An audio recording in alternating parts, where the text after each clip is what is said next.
And welcome to the Daily Mirror's Jess saying live. I'm joined today by Dancing on Ice superstars after last week.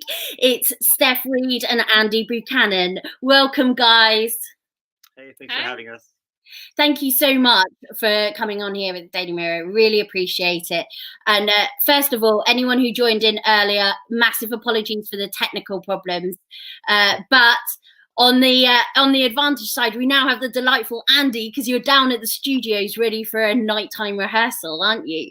So, exactly. How is it going this week? This week is tough. This is the hardest week. This is the hardest week by far. Yeah, it's we're recreating routines from Torval and Dean, which, you know, what do you do when you're given an Olympic standard routine and asked to recreate it? In front of them. Yeah, in front of them, and they're judging it. And so, yeah, it's been a tough week. For sure. Yeah. Can you tell us which routine it is? Can you let that slip? Is that allowed? We can. It was just announced. Yes. So we have Mac and Mabel. Brilliant. Yeah. For me is like it's Bolero and then Mac and Mabel. Yeah. So yeah. Big shoes to fill. Big skates to fill for sure. Is it? Do you remember watching it at the time when they performed that? I remember Mac and Mabel. Oh, for sure. I wasn't old enough. Thanks, Steph. I go through this every day. I love it. Obviously, we've got to talk about last weekend. You were the first on there to do the headbanger this series, and it was amazing. What was it like when you're on there on live TV and you know in those seconds coming up to it, right, we're about to do the headbanger, it's coming? Well, we'd had such a good routine up until then. And so sometimes I get like really excited, oh, we're there. But this was a routine where like you could not mess up the finish. One, because it was a big finish, but two, for safety reasons. Yeah. So it was kind of like, okay, just contain it all, go through your safety checklist, and then just go for it. In the show, that was the best one she'd ever done. Was it? Was it like when you did your first one in practice? Like, what's that like? Because I mean, that's obviously risky. You've never done it before. It's so dangerous, as we know every year. How do you even start practicing something like that? Probably a question for you. Well, okay, Steph's first thing was like, I want to do the headbanger. I think I can do it with my artificial leg. And I was like, look, Steph, you don't understand the amount of pull that is going to happen. She's like, no, it's pretty good. We did one with the other leg, and she's like, oh, I think I felt my skin melting off. So she didn't quite understand how much tension and pull there is in it. Yeah. But, you know, Steph did so well reinventing this and doing it. It takes a lot of guts, and it takes a lot of discipline to not twist your body and reach for the ice because it's scary. Oh, we've got a clip of it here for anyone that missed it on Sunday. I mean, it's yes. I mean, kudos to you. That is amazing. First of all, how did you even manage to stand up and not be dizzy after doing that? She looked a little bit cross-eyed there, to be fair. She was a little bit. That's why we put it at the end of the routine, because I am like a little bit wobbly coming off of it. But I actually struggled hugely with motion sickness and spinning at the beginning, to the point where I just thought, I don't know if I'll be able to do any spins. But it has gotten better. That's good. Have you got any tricks to handle that? Are you having to, like any little, medications or things that you're having to do for the motion sickness? I've never heard of anyone sort of mention that before.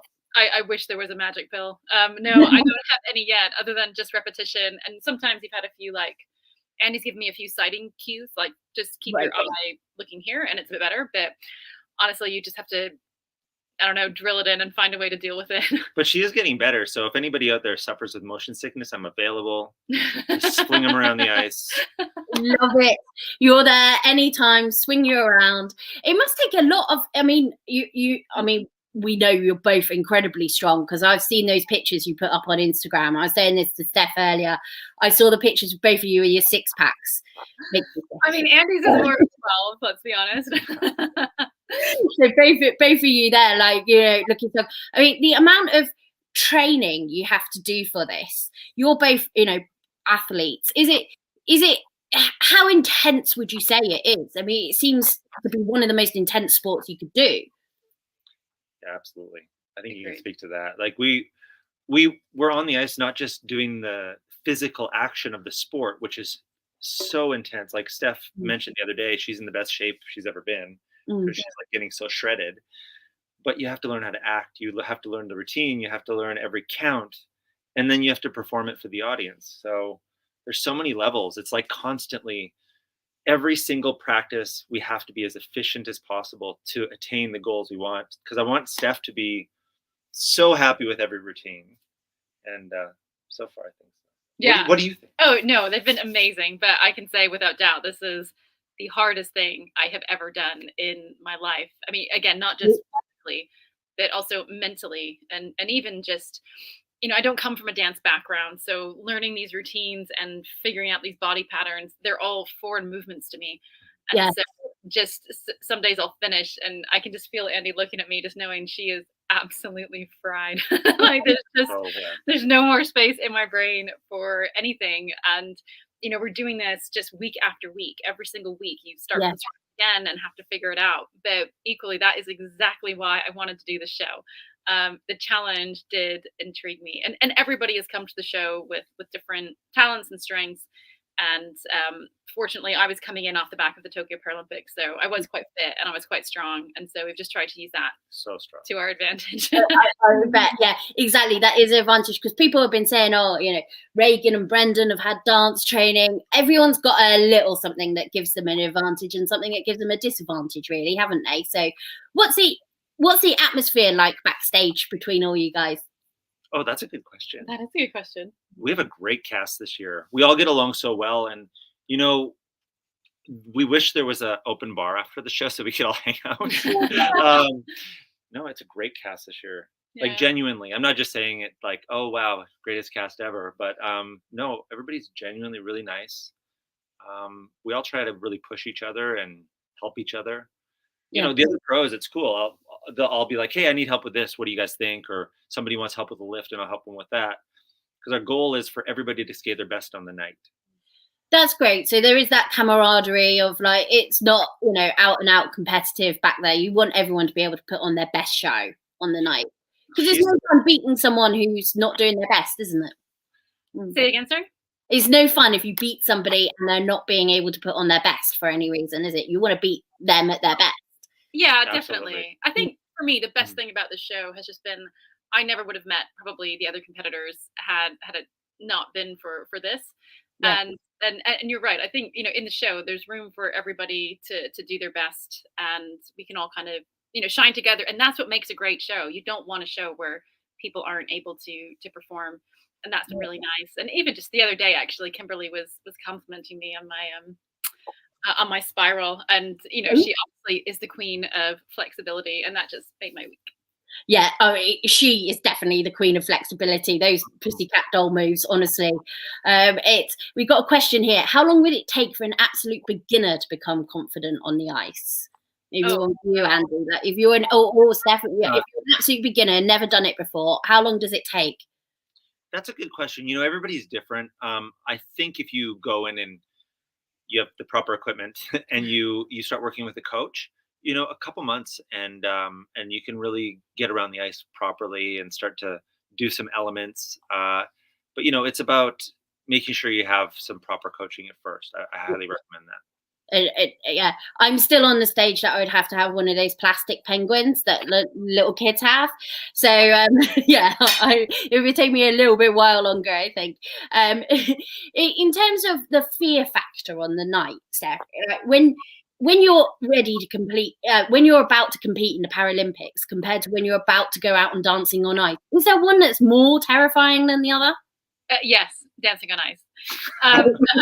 Well, it's because, long jump for me, I've been doing it, for the past 15 years, and I'm really confident in what I'm doing, and it's programmed into me. I don't have to think about it. I'm at the stage now, I can go and I can switch off and I can just go for it. Whereas on dancing on ice, the skating's new, the dancing's new, the performing's new, everything's new, and you never have enough time to feel confident with the routine. And so come Sundays, I'm normally really nervous, but equally you get to the show and it's just, well, this is where we're at and this is what we have. And I am going to go out now and do the best that I can with this and just go for it. What's been your favorite moment so far, apart from the headbanger? Oh, do you know what? Probably, I think the routine that we did for, gosh, there's so many. I don't even know. Okay, so probably in week 3 when we did the Lady Gaga stuff, which was just so different. And that was the first one that just started really, I don't know, turning heads. And everyone's like, you really woke up performance-wise on that one. I did. And then we had Romeo and Juliet follow. And I think that one was just, we got so many messages about people just saying, like we teared up watching that. And I was just like, wow, like it's amazing that you can do a performance that people connect with on that level. So that one was quite cool. But it's just, I think the best thing is every single week we've managed to improve. And that was my goal from the start. And I knew going in, okay, I'm probably not the best skater here, but I do want to improve as much as I can. And I feel like we've done that. Yeah. I mean, you've done amazingly. I know you said before, the first week, I didn't think you got the scores I thought you would. I thought they would give you so much better scores because your routine was great. And I thought they were quite hard on you on that first week. But now I feel like you're getting the recognition you kind of deserve for what you're doing and what you're putting out there, because there's been some brilliant things. And the fact that you did that great routine last week. And I know in week 6, you got like 41.5. That was your highest so far, isn't it? So how are you sort of getting more hopeful you might make the final? How are you feeling about it? Are you not counting your chickens yet? Or but you know what, on week 1, I mean, I don't even think I would have dreamed of being in the final, because I just thought I'm just too far behind. Whereas now, I do think about it a little bit, but I think what we've been doing so far has been working. So just kind of focusing on this week. And I think Steph has earned every mark she's gotten. Like you say, it started off low and she wasn't favored to win. And I think Steph has definitely turned some heads, like you said, and shown that if you work, you can progress like this. You know what I mean? I think it's an inspiration to everybody. One, because Steph is a Paralympian, she's able to do this, but also to show if you work hard at something and you just keep bringing it every day, you're going to get there. And people don't know, we haven't had a day off since the show started. Have you not? You've been working every day. Oh my gosh. Every single day. Just because there's certain things that we have to try and figure out, because it's not like I can say, okay, let's do a right outside 3 turn on this part. If we do that, we have to figure out how it works. How to do it with and obviously you're the second sort of person who's been on with the blades. Obviously, because Heather Mills had done it years ago, and she done it. Have you spoken to her at all? Has she offered any advice or not? I haven't been in touch. We have a few mutual friends, but no, I haven't actually met her yet. I just wondered whether she'd been interested in it. And I know you sort of talked about how you had the specialist blade made and it's worked well. How does it feel for you on the ice? Is it feeling okay now? Are you feeling sort of natural on it? I know you said it takes a lot more work for you to get used to it. The best way for me to describe it is basically I can never switch off, because I'm always going to have one foot that I don't quite feel balanced on.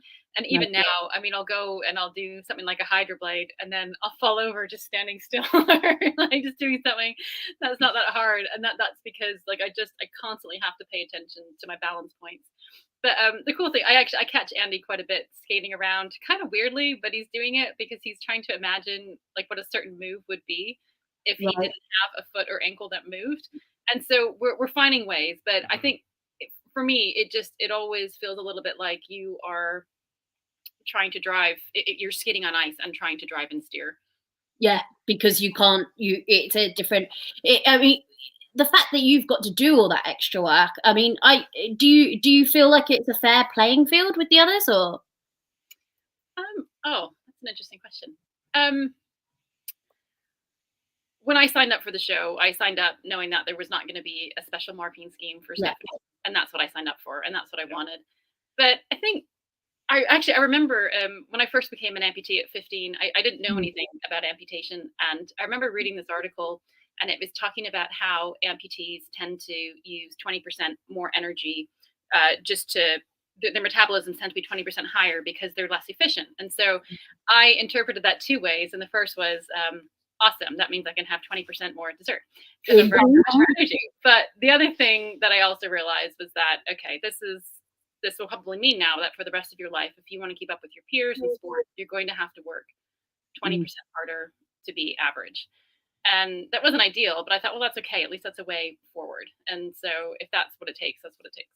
It's such a positive attitude and such a way of going. It's such a positive way of looking at it because I mean you've done extremely well. You've got your Paralympic medals, and you've represented us brilliantly out there. And you've been Team GB. Not so keen when you were Canada that time, but you know we'll let that go. And it's what. The proudest moment in terms of your pride of like, you know, is it going to be getting the silver medals or is it going to be doing this? Honestly, it probably will be dancing on ice only because I don't think I've ever been in an environment so long looking at what felt like such an impossible task at the beginning and just to be so far out of my comfort zone week after week. I think this probably will be one of the big highlights. Yeah. And Andy, is it different doing it with the extra challenges this year? You know, is this something that's going to mean a lot? Not that your other partners don't, but mean a lot to you that you're doing this. You're doing a great example for everybody. Absolutely. I don't think anybody knows, but I wanted Steph to be my partner from the minute the partners were announced. Right. So I kind of requested her, only because I saw the attitude, the work ethic, who she is, and I wanted to take on that challenge. Yeah. I don't know, but there's challenges, but I think her work ethic and her attitude trump any disadvantages. Yeah. Yeah. I love to work hard and she works harder than I do. So that really makes up for it. You know, this week in particular, though, this is going to be the biggest challenge yet because we have to do Torval and Dean choreography. Yeah. We can't make it special. You can't change it. Right. Do it exactly. And so, yeah, every step that we're doing of theirs it's 20% harder and it's better every day. Yeah. Yeah, I mean that's fantastic that you're doing that. So you can't even make those changes that you would normally make to feel confident. You've got this is an extra challenge you've been pushed on. It's I mean, what I've got to say, one of my favourite moments was the Dirty Dancing lift, and I said this to Steph. It's just like everyone wants to be able to do the Dirty Dancing lift, and that was to do it on ice. Crikey! I mean, how much strength does that take, Andy? You know. It's really interesting. This lift, if the girl doesn't hold herself in the perfect position, right, it is like lifting 1,000 pounds. Okay, right. Okay. No, but Steph just took it on. She practiced on the floor. We went over it and over and over it, and the one in the show was like the lightest. It was like lifting a feather because it's just the tension in her body was perfect. You could see on our faces we were both so happy. Yeah, it was a really special moment, I think, in the whole show for us. What did Brent say? Your husband Brent say when you performed that move? He must have been. Were you a big fan of Dirty Dancing? I mean, I'm a massive fan. Brent's not such a big fan. Right. He quite fully appreciated just how iconic it was. But yeah, I think he was. I remember him saying he saw the progress in that one, and my husband he's the kind of man that you don't actually ask his opinion unless you want the truth. He never puts it, and he did say, do you know what? you're a lot better than I was expecting. And that just that's lovely. It's lovely and insulting at the same time. I said it's both lovely and insulting at the same time if he says that. Well, no, I think no, it's just he saw what it was at the beginning. Yeah. And, even he thought, Stephanie, this might just be a smidgen too far, even for you, but we stuck with it. Even for you as a champion Paralympian, it might be a little bit too much. No, because he knows that I'm ridiculous and that I will just keep on going at it until I get it right. You'll want to be the best though, won't you? Because that's your mentality from being an athlete, I guess, isn't it? You've got that. Yeah. Well, it's about, I just think if you're going to do something, you should always do it the best that you can, regardless of what's at stake, whether it's, family game night, which gets pretty intense at our house, or if you're on the Paralympic stage. These opportunities they're once in a lifetime. And I think the way to show your appreciation is to do the absolute best that you can. Yeah. And I know you mentioned before, because Brent, for people that don't know, Brent also had an accident where he lost his leg in an ice skating accident, didn't he? So the difficulty there of watching you do this is has he? I know he supported you, and I know he said go on, do the show, but has it been difficult for him to watch you do that because of the fear that something might happen, or is that not part of your sort of discussion? Because it just the same, it sort of immediately comes to mind that that must be terrifying being the same situation. Yeah, we did. We chatted briefly about it. So Brent he had a spinal cord injury when he was 6 as a result of being on the ice. And to be honest, it was a freak accident. Nobody's quite sure why, just because at the time it happened, there weren't MRIs. Equally, I lost my right foot in a freak accident. Yeah. And the thing is just, they're accidents, and every day life is dangerous. And if you constantly live your life thinking that the worst is going to happen, then that's just not a very fun way to live. But equally, Brent met Andy, and I remember he said 3 things. He said, one, I'm really glad you got such a nice partner.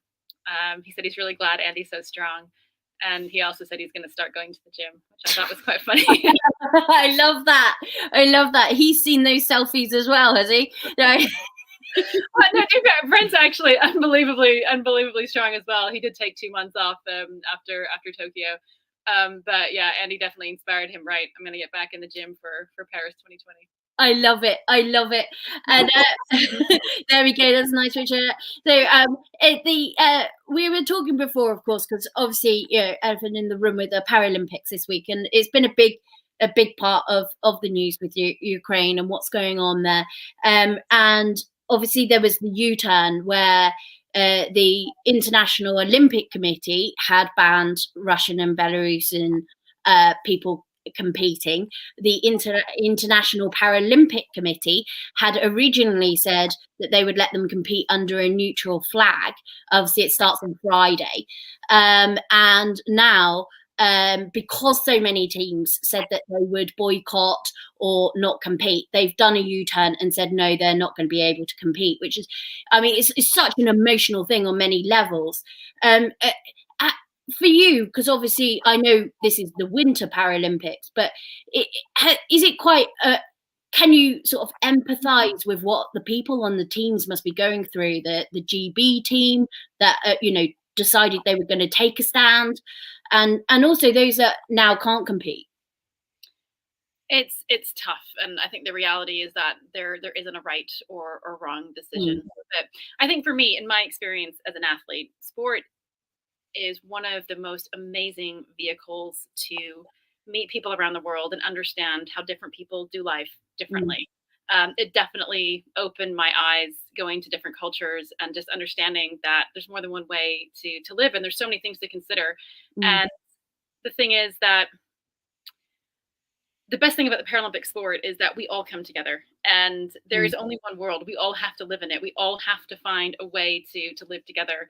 And so, and that's why I love sport. And then when you end up with a situation where all these athletes from all over the world come and they find a way to compete and play together, they then take that message back to their countries, and there's this mutual understanding. And so I think having that loss of community, don't know, it's tough. I mean, you have lots of friends that have been in Ukraine and Russia from figure skating. Yeah, it is tough because I have friends in both countries that they just want to skate. Yeah. That's what it's down to. They want to do what they do, and I think their friendship and their love of their sport trumps everything. And it's a sad situation for the athletes. It's painful, and I just hope that we can get back to normal. And I really sympathize and empathize for the people and friends I have over there, for sure. Yeah, is especially like you say, you've got them from both sides, and then probably the last thing they're thinking about is, well, not the last thing, but they're talking about the sport, and that's their focus, is the sport and their passion, and to suddenly not, it's very difficult, isn't it? So to suddenly not be able to compete, I imagine, but at the same side, it's such a solidarity thing that with sport, you can send this message because people get so behind sport as a way of bringing people together. But, it does send a powerful message, and they did do a U-turn because of GB and other countries saying that they weren't going to compete. So, like you said, it's a very, very hard situation. But how are your friends out there? Some of them are okay and some of them aren't okay, to be honest. I'm sorry. It's just tough. It's I just wish, I don't know. I don't really even can talk about it. Like no. I didn't realize you had friends out there. So I mean, I'm so sorry. It's such a horrible. But I do understand both sides. I understand how we need to stay solid and all be together and try and come together to stop this madness, basically. Mm-hmm. And then I also see the side where people have trained their whole life for a sport to get to this one point, and they aren't starting this. Mm-hmm. They don't believe in it, and they're being punished. It's just a bad situation for everybody. It is, and as we know, I mean, the amount of training is just enormous for both of your sports, and it's the good thing is that, I mean, obviously, we going back to dancing on ice. It's a very difficult time at the moment because we try to talk about the nice things, and we know this is all going on, and it is horrible, and it's, but at least you're bringing a bit of sparkle and a bit of joy to people on a Sunday night, which is what we're all going to need this weekend, I think. I know you mentioned that Becky Vardy came over to give you some advice as well, your former partner, Andy. Yeah. What advice did she give you? Well, no, don't say that. They were talking smack about me. What was it? Why can't you tell me? What was this advice? Was it? No, it was just she's been great. I mean, right from the start, she messaged me and just told me about the different things that she did to kind of get into shape. We just had a bit of a laugh about just some of like, when I'm kicking Andy sometimes, and some of the injuries we cause him, and this poor guy that he is. Yeah, no, Becky's been a great support. Yeah, she keeps checking in to make sure we're doing well, and that's the thing about this show is you make so many great friends. Yeah, and you obviously keep in touch with them afterwards as well, which is if you get pulled into the Wagatha Christie case, we know what side you're going to be on, Andy. Oh my God. All I can tell you is the Becky, she's wonderful. She's one of the nicest people I've ever met, and I had a great time skating with her. See, it's lovely, and it's great that she's like supporting you all the time and giving you whatever this advice is, which I can only assume is either X-rated or something that you can't tell me on at this time of day. So I don't know if it's X-rated. It's not X-rated. What kind of show is this? We got a comment here just saying that your skating has been brilliant and you're both such an inspiration, which you are. Have you had a lot of comments from people who are amputees sort of saying thank you for doing this? Have you had that kind of response? I've had the most wonderful messages from amputees, from parents of kids with disabilities, just from able-bodied people who have just been I think they've just seen someone who's gone out and just, tried their best and just given it a go. And I think when you see people put themselves out there, it almost gives you that confidence and that courage to put yourself out there as well. And that's what I learned to do off the back of an amputation. So many people came and people I didn't even know just came and visited me and just said, this is how you're going to now do life. And it just kind of gives you a bit of hope. And so that's been one of the best parts for sure. And it's do you have days when you can't keep this positive attitude as much as you do? Yes. I think, also probably one of the comments people have said is that, oh, you're always so smiley, like you make this look really easy. And it's not at all. I think like everyone, you kind of go through extremes. But see, I've always had this rule, like even when I'm really down and just want to have a pity party, those are fine. I just always give it a time limit. Like, okay, you can feel sorry for yourself, for the next, I don't know, sometimes it's 2 hours, sometimes it's 3 weeks, but then it ends. And that's a really, really good way of doing it, actually. That's a really good sort of tip for anyone out there dealing with things, actually. That's a really good way. Now, thinking about the competition that you've got left, I just want to roll through some of the people that you've now got left in the contest.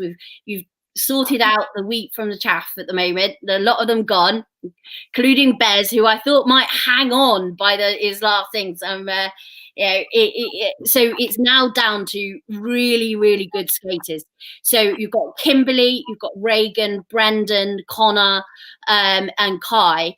Who do you think is your biggest competition? And who are you most worried about this weekend? If it comes down to it, who would you not want to face in a skate off?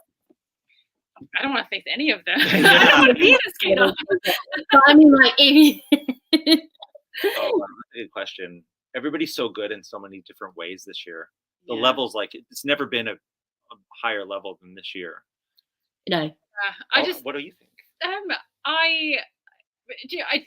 This is such a weird competition for me as a long jumper because I feel like I don't actually have that much control over the result. When I go out and long jump, I know what I jump. I know what my competitors jump. I know who wins. Sure. It's super clear cut. Whereas for this competition, it's out of your control. It's up to the public, and it's up to what they like. And so the best thing I can do is just be the best I can be, and hopefully entertain them, and hopefully give them something that they see that's worth voting for. I love that. That's very good. And what about you, Andy? Who are you eyeing up as the biggest competition? Oh man, there's so many good routines. Mark and Kimberly come in every week with brilliant choreography. They're so nice to watch. I think Vanessa and Brendan's last routine was very, very good. I don't know. It's tough because everybody's so strong. It'll be really interesting to see what happens. This year, this is going to be the leveling up week with the Torvill and Dean numbers. We're really going to see who's good. Yeah, you really are, especially who's doing Bolero. Oh, that's what you'll do in the final if you're in the final. So right, okay, so you're going to do Bolero, hopefully. You're doing Bolero, of course. You're doing Bolero, and the final question is just: what's it going to mean to you if you get great marks from Torvill and Dean? Because they're legends, especially you, Andy, because it's your profession.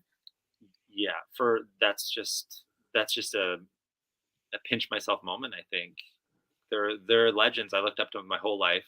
The fact that we know them personally and get to skate with them, it's I've already checked a lot of the boxes in my bucket list, but that'll be a special moment for me. What about you? I think it's just the idea of having feedback from Olympic skating icons. And the other day, actually, we were practicing. We're doing rehearsal for one of the numbers this week, and Chris came over and demonstrated a spin with me. You're still my favorite skating partner, but I was surprised at oh wow, this is amazing. And so I take their feedback really, really seriously, and whatever they say, it does mean a lot. And when I noticed your improvement, that meant so much. Oh yeah, no, it is. I was so pleased that people started noticing how brilliantly you were doing. It was fantastic. And yeah, you've done some amazing routines. I can't wait to see this weekend's.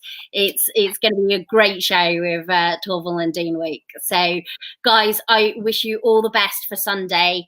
Thank you so much for joining me today and giving me your time. And good luck with rehearsals tonight, because you're at the studio right now. So hope it goes well. And we shall be all watching and behind you on Sunday. Thank you so much. Thank you so much. Thank you. Bye. Bye.